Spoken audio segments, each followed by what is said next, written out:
On parle souvent de tenir le coup, d'enchaîner les journées, les obligations, les responsabilités, mais sans toujours comprendre pourquoi on est stressé, fatigué, parfois à bout. Dans notre chronique bien-être, Ponari s'est posé une question simple mais essentielle. Que serait l'être humain sans développement personnel ?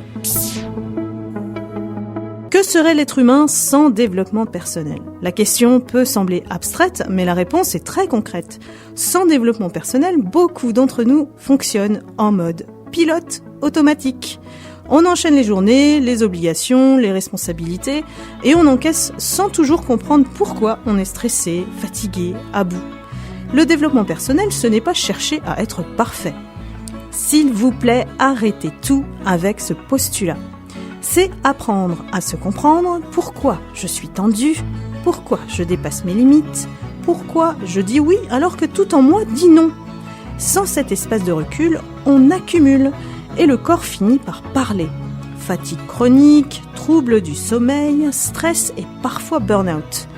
Dans les relations aussi, l'impact est très concret. Quand on ne se connaît pas, on réagit plus qu'on ne communique. On attend des autres qu'ils comblent nos manques au lieu de prendre la responsabilité de nos besoins. Le développement personnel nous apprend que les émotions ne sont pas des faiblesses, mais des signaux. La colère indique une limite dépassée. La tristesse, un besoin non nourri.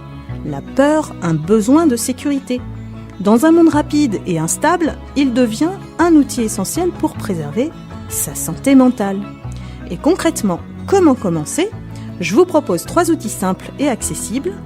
Le premier outil, c'est le check-in émotionnel au quotidien, une fois par jour.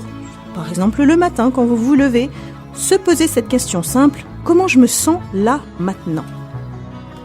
Sans juger, juste observer, mettre des mots apaise déjà beaucoup. Le deuxième outil, apprendre à poser une limite par jour. Dire non à une demande de trop. S'autoriser une pause, respecter son rythme, les petites limites quotidiennes évitent les grands épuisements. Troisième outil, réduire le bruit, moins d'informations anxiogènes, moins de comparaisons, plus de présence à soi et aux autres. Ce que l'on consomme mentalement influence directement notre équilibre. Alors que serait l'être humain sans développement personnel ? Un être qui avance sans boussole.